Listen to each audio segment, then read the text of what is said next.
were you expecting on the market today? Obviously, there are a lot of events to watch out for.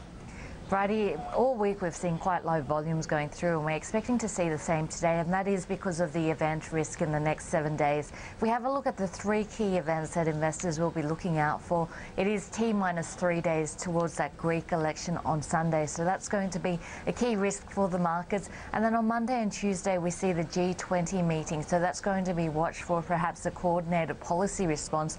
And then on Tuesday and Wednesday we see the FOMC meeting, where the market is hoping to see quantitative easing being announced by the US Federal Reserve. Of course, the leads for our market have been quite soft. It was volatile overnight, but in the end, the S&P 500 down by 0.7%, with retail sales dropping for the second consecutive month in the US. Spain and Italian 10-year bond yields once again on the rise. We saw Moody's coming out to downgrade Spanish debt. It's been the last of the ratings agency to drop that A rating for Spain, but that was negative. And locally, we've seen some news coming out. Gloucester Coal announcing that its special dividend will be 3 cents more than initially expected at 47 cents, but it'll drop that capital return by 3 cents. So the total return will still be $3.15, and that, of course, is a precursor to that merger with Yancoal, which will form the largest pure coal play on the Australian market, on the Australian listed market. And also some smaller companies as well. We've got Northern Star in a trading hold until Monday, or when an announcement is made, and we've also got Newsat winning a $30 million US contract to do with its Jabiru satellite. So lots happening on the local front, but volumes expected to be low because of what's locally here. Julia, we're still waiting to hear from Echo about its capital raising, the exact amount, what it's planning to do there.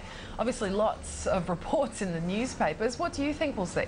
Looks like a lot of the details have been leaked through the newspapers, in particular the Australian and the Australian Financial Review, coming out with some of the details. So a lot of speculation around this capital raising. Of course, we've seen Echo in a trading halt since Tuesday, so this is the third day where the market has been waiting for details around this capital raising. If we have a look, the Australian newspaper talking about Echo still being in talks with US pension funds, which is holding up the details of this capital raising. But of course, this capital raising comes after Echo raised $460 million last year through a debt issuance. There's talk that this raising could be about $450 million. The Australian talking about a price of $3.40, which is a 24% discount to the last traded price. But the key for markets, and what the markets are going to be watching, is who ends up getting a larger stake of Echo shares through this capital raising, because we know that there's takeover speculation. We know that Crown has a 10% stake. Genting Singapore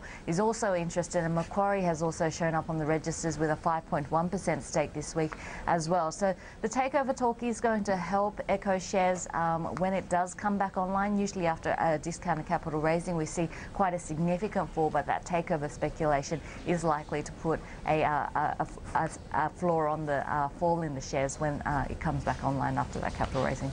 At the oil price, commodity price, obviously crucial for our market. Julia, what are you watching for from this meeting?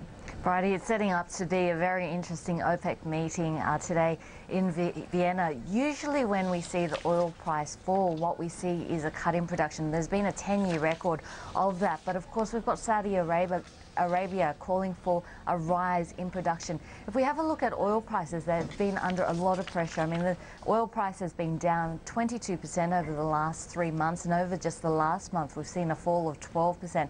That's compared to something like gold, which is only down by 1.5% over the last 3 months. So it does look like expectations are that it is going to be an interesting meeting. I guess the consensus is that we will see the daily limit being kept at 30 million barrels of oil, but of course Saudi Arabia's call for a rise in production does come at a time when there are concerns about oil demand given the situation in Europe, as well as concerns about US growth, and China also slowing in terms of its growth as well. So an interesting meeting today, and it comes at a time when the oil price is also under pressure. We saw oil prices down by 0.8% over